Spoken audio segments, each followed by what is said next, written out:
You Owe Me One Universe by Chad Lucas, Chapter 12, Sekapalooza, Ezra. Victor and I sat in the principal's office as far apart as the room allowed. We didn't speak until Miss Florman came in and closed the door. She sighed like she was thinking, right, after everything else I have to deal with you two. She sat at her desk. Tell me what happened. Victor, you first. Victor stretched. I came out of the bathroom and saw Brian in the hall. He looked like he was going to be sick, then he started to fall over. I caught him and put him on his side so he didn't hurt himself. I was about to get help when Ezra tackled me. You caught him? I blurted out. Sure, you're Spider-Man. Ezra, Miss Florman scolded. I felt like I'd swallowed hot coals. I'd never been in a fight before. I'd never yelled at a teacher until I argued with Miss Wolliver and stormed out to find Brian. I hated everything about today. Is there anything else you want to tell me? Miss Florman asked Victor. Nope, he looked at me. Your turn. Victor was so calm, and I felt the opposite. I pinched the skin between my thumb and index finger. Brian was on the ground with Victor hovering over him. I thought Victor was going to kick him, so I tackled Victor before he could hurt him. I was kneeling, Victor said. You can't kick someone when you're kneeling. Victor, you could have punched him or choked him. Boys, Miss Florman held up her hands. Ezra, did you see Victor hurt Brian? My knee bounced. No, but Victor hates Brian. Do you honestly think he was trying to help? Miss Florman turned to Victor. You two do have a history. The history where Brian broke my nose, Victor asked. I couldn't help laughing. Are you serious? You bullied him. You made him miserable all year, and you're still sitting there all quiet and smug about it, like a psychopath. Miss Florman gasped. Victor turned pink and then red. He clenched his fist so hard I thought his knuckles might burst through his skin. Victor, Miss Florman said slowly, in the tone scientists used in monster movies when they were trying not to set off the giant murder lizard. I'd gone too far, but before I could take it back, Victor closed his eyes and drew a deep breath. The color drained from his cheeks as he exhaled in a long, steady whoo. I know I was mean last year, he said slowly, but I never beat anyone up. I don't do that. And this year, I haven't bothered Brian or anyone else at all. I get why you don't believe me, but I'm telling the truth. I was just trying to help. His voice was even again, like those 10 seconds when he looked ready to blow had never happened. I couldn't decide if that was impressive or scary, but I had a nagging feeling that he was telling the truth. I knew Brian wasn't doing well, and he looked awful when he rushed out of math. Whatever happened in the hall, there was a good chance Victor didn't cause it.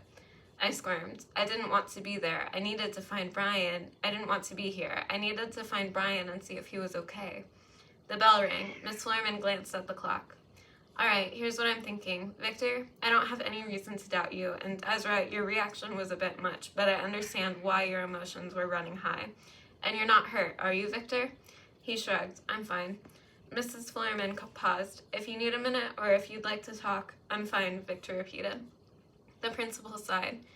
Well, how about you apologize, Ezra, and we put this behind us, and in the future, please find a staff member instead of taking matters into your own hands.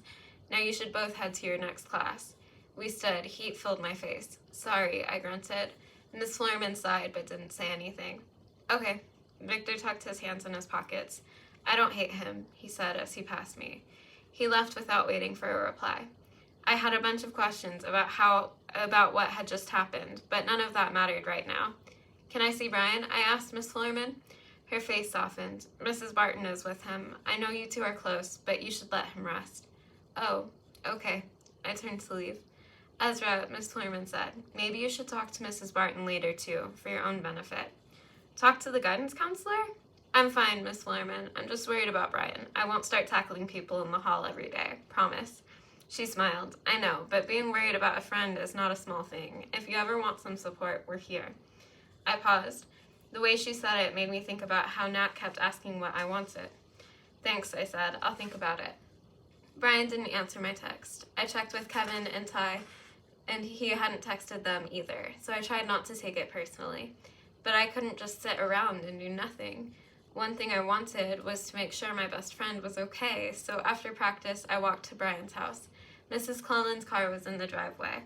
When I knocked on the door, Brian's mom looked surprised to see me. Her eyes were red, like she was tired or she had been crying, or both. I brought my notes from this week, I said. I thought Brian might want them for later. Can I talk to him? She hesitated before opening the door. He's in his room. I don't think he's in the mood for company, but come in. Mrs. Cullen and Gabe were at the kitchen table. The moms were drinking tea, and Gabe and Gabe had a half-empty glass of water. It was clear they'd been talking before I showed up. I felt out of place, the kid among two adults and an almost adult, but Gabe gave me a fist bump and Mrs. Collins smiled as I sat down. We were all here, and being here made me feel a little better. Brian's door creaked open, and he shuffled to the kitchen. He was barefoot in shorts and a bathrobe. He glanced around the table and froze. "Hey," his mom said gently, "are you hungry? I can heat you up some soup." Brian shook his head, then he turned and went back to his room. His mom's shoulders deflated. Mrs. Cleland and Gabe gave each other a "what do we do now" look. I hopped up and hurried after him. "Ezra, I don't know," Mrs. Cleland started, but no one stopped me. The sun was setting and Brian's room was dim. The only light came from his bedside lamp. He was lying on his bed with a book. I thought I'd spend the night if that's okay with you." Brian looked up. "Was this Mom's idea?" "I haven't asked her yet. I wanted to ask you first. We don't have to talk or anything. We can watch the Raptors game or whatever you want." He hung his head. "I don't know. I'm like the least fun person alive right now. You should just see if Kevin wants to instead." I took a step closer to the bed. "Brian, you're my best friend. Nothing's going to change that." I swallowed. "Do you think, maybe you're depressed?" Brian blinked a lot. I moved closer. "If you are, it's okay to say it. You don't need to pretend you've got the flu or whatever. We're the Weirdo Alliance. We're supposed to tell each other stuff." After a long silence, Brian sat up. "I don't know. Maybe. Probably." He wiped his eyes. You're a lot sometimes. I wrestled Victor to the floor for you, so yeah, I am. Deal with it." Brian snorted. It was the closest to a laugh I'd heard from him in 2 weeks. I sat next to him. "I didn't need to tackle Victor, did I?" He sighed. "No, he was actually trying to help. I'm so pathetic that even Victor feels too sorry for me to pick on me anymore." I nudged him with my elbow. "Listen, you're allowed to say one miserable thing like that per hour. Any more and I'm going to sing all the worst Maroon 5 songs at you." Brian side-eyed me. "I don't agree to those terms. They're non-negotiable. Sorry, not sorry." He rolled his eyes. I grinned. I guess this meant he was okay with me staying. But now I was thinking about Victor. I jumped him, accused him of something he didn't do, and I called him a psychopath in front of the principal. He could have lost it on me, but he held back. When I had him pinned to the floor, he didn't fight. He didn't even yell at me to get off. He didn't do anything. "I think maybe Victor's changed," I said. "He seems different." Brian stared at me. "Different how?" I wasn't sure if it was a question or an accusation, like, how dare you say nice things about the guy who bullied me? Before I could answer, Gabe knocked and stepped into the room.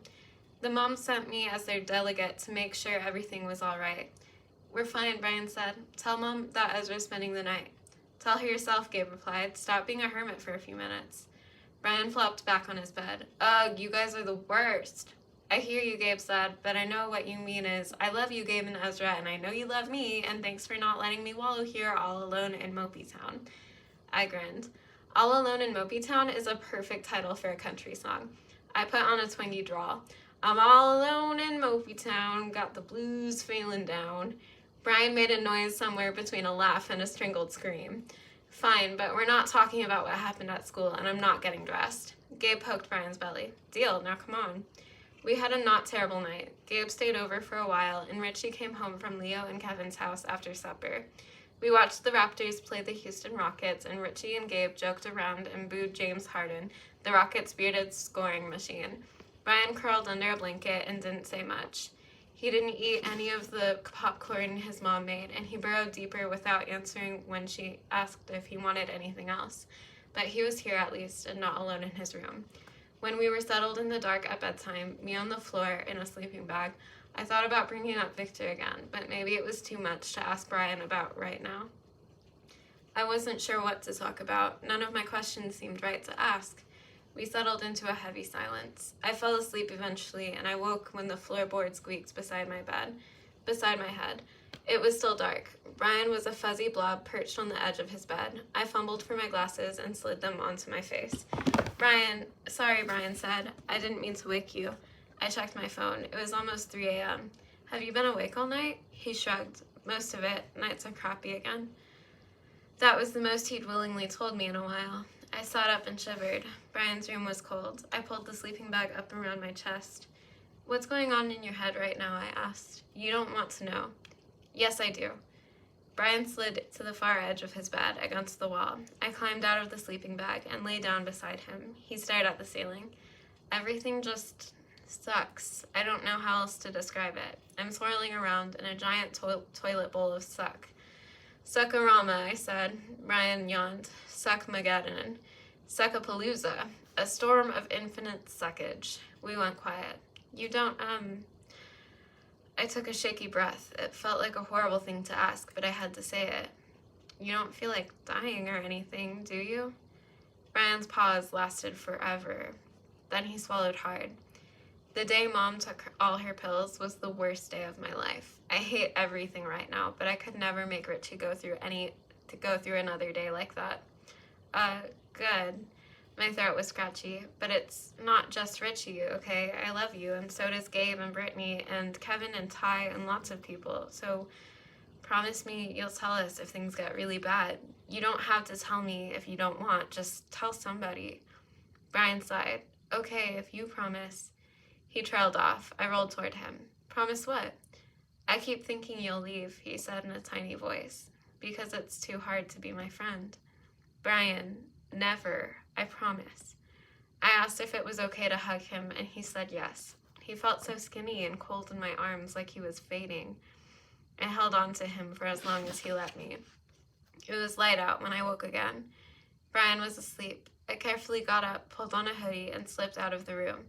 The day's house was quiet, except for the click of buttons on a controller. Richie was on the couch, playing a Star Wars game. I sat beside him. Brian still in bed? Yeah. Richie's chin twitched. He's always in his bed. It's tough, huh? I'm not supposed to be mad at him. Mom says it's not his fault. Richie kept his eyes on his game, but his eyebrows furrowed. I miss him too, Richie. I slid closer. Want to play or two? Sure. I picked up a controller. Hey, which do you think is a better band name? I asked as we brought down an at Walker. Pizza Wizard or Homemade Ghost? I also like the Biracial Unicorn Experience, but that might be too long. It needs to look good on a t-shirt, you know? Richie glanced at me. They're all weird. Weird is my brand, Rich. Hey, can you play bass? My band could use a bass player. Richie shook his head. Do you even have a band? Not yet, so this is your opportunity. You don't want to look back when you're old and think, I could have been in the Rock and Roll Hall of Fame. So what do you say? Can you learn the bass by, Thursday? Richie giggled. You are weird. Thank you. Brian stayed in bed a long time, but Richie and I spent an hour blowing up the Empire, and it wasn't a bad way to start the morning. Chapter 13, Category 5 Brain Sharknado, Brian. My doctor's appointments on Tuesday gave me an excuse to skip school again. I stayed home on Monday too. Mom couldn't argue after my legendary disaster on Friday. I wasn't sure I could ever go back. A guy could only suffer so many embarrassments in junior high, and I'd had my fair share already. The worst part of the day was leaving the house. I hadn't done that since Friday. I hadn't even visited Dad on Sunday. It was one more thing I felt awful about, but visiting jail would have been even harder than going to school. I suggested to Mom that maybe Dr. Bender could do a video chat, but that didn't fly. You are going outside, Mom said. So I dressed and forced down half the smoothie Mom made me for breakfast. It had blueberries and spinach and protein powder and some weird seeds. It tasted like sand, and everything tasted like sand, and the seeds got stuck in my teeth. But I drank some because Mom wouldn't leave me alone otherwise. She was constantly trying to feed me now. It was annoying. I tried to convince her that if I had to go out, she should let me go alone, but that didn't fly either. She'd taken the day off work. I was stuck with her. When we got on the bus, I sat a row away and stuck in my earbuds. My chest fluttered, and I couldn't stop my fingers from trembling, but I didn't have another panic attack, so that was something. I felt better once I was past the waiting room and sitting on the comfy green sofa in Dr. Bender's office.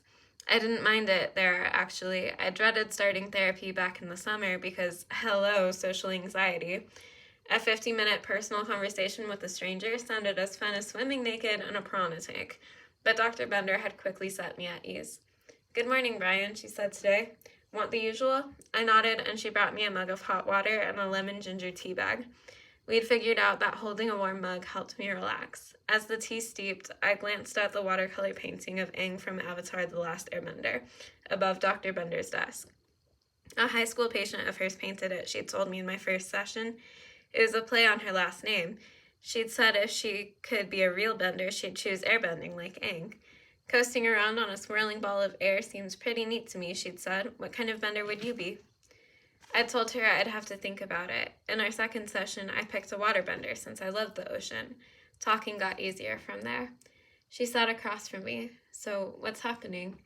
I started telling her everything I couldn't tell Ezra in the middle of the night, and once I started, everything came pouring out in a giant word barf.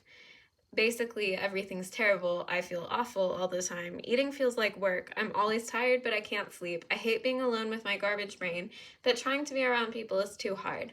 I don't want to read. I have no energy to play ball. I don't want to do anything. I'm letting everyone down and screwing up my whole life, but I can't do anything to stop it.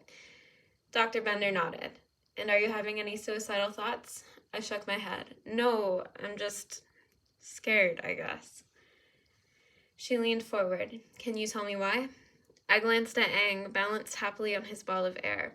It just doesn't make sense. I know why I was having panic attacks when I first saw you, but things are better now. Mom's okay most of the time. I have friends. I'm doing well in school and basketball. Well, I was anyway.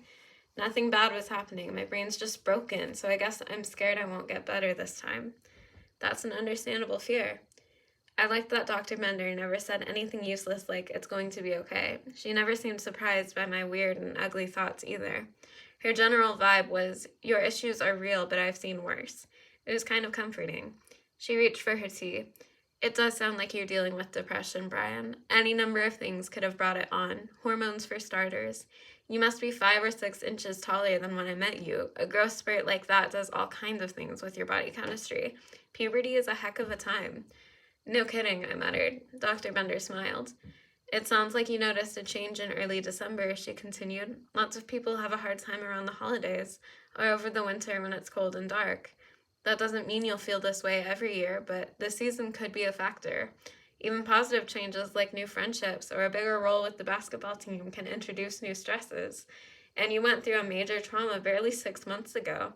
Healing doesn't happen quickly or in a straight line. It's natural to have ups and downs. Any or all of those factors could be affecting you. Like a perfect storm, I said. Category 5 Sharknado in my brain. That's one way to put it. Great, so how do I beat a brain Sharknado? That's the million-dollar question, Dr. Bender said. The good news is you've built up some resiliency over the past 6 months. You have a good support network. Try to stay connected with the people who care about you, even when you don't feel like it. Keep up with the healthy eating and exercise. Try to get regular sleep. She read the expression on my face. That one's not easy, I take it. Nope. Dr. Bender paused for a moment. When you see your family doctor, I'd suggest that you discuss whether medication might be a good option for you. Oh. I picked out a loose thread on the cuff of my hoodie. How do you feel about that? Not great. Can you tell me why? She waited while I thought. I also liked that Dr. Bender didn't mind silence. When you struggled to say things out loud like I did, sometimes people filled the gaps by asking more questions or trying to guess what I was thinking. They threw more information at my saddled brain while I was still trying to respond to the first thing they said, and I got overloaded and shut down. Dr. Bender didn't do that. She gave me time to breathe. It's going to sound terrible, I said. You know everything is fair game here. I swallowed. I'm afraid of being like my mom. Dr. Bender nodded, as if to say, I hear you, go on. So I did. I said all the worst things. Mom had been on medications as long as I could remember, and sometimes it seemed to work, and sometimes it didn't. Then one day she'd taken a bunch at once, and my life fell apart. Finally, I said the ugliest thing of all. Sometimes I feel like this is her fault, like maybe she gave me the genes that made my brain like this, and then she did the thing that really broke me. Well, I guess that was Dad's fault too. I looked up.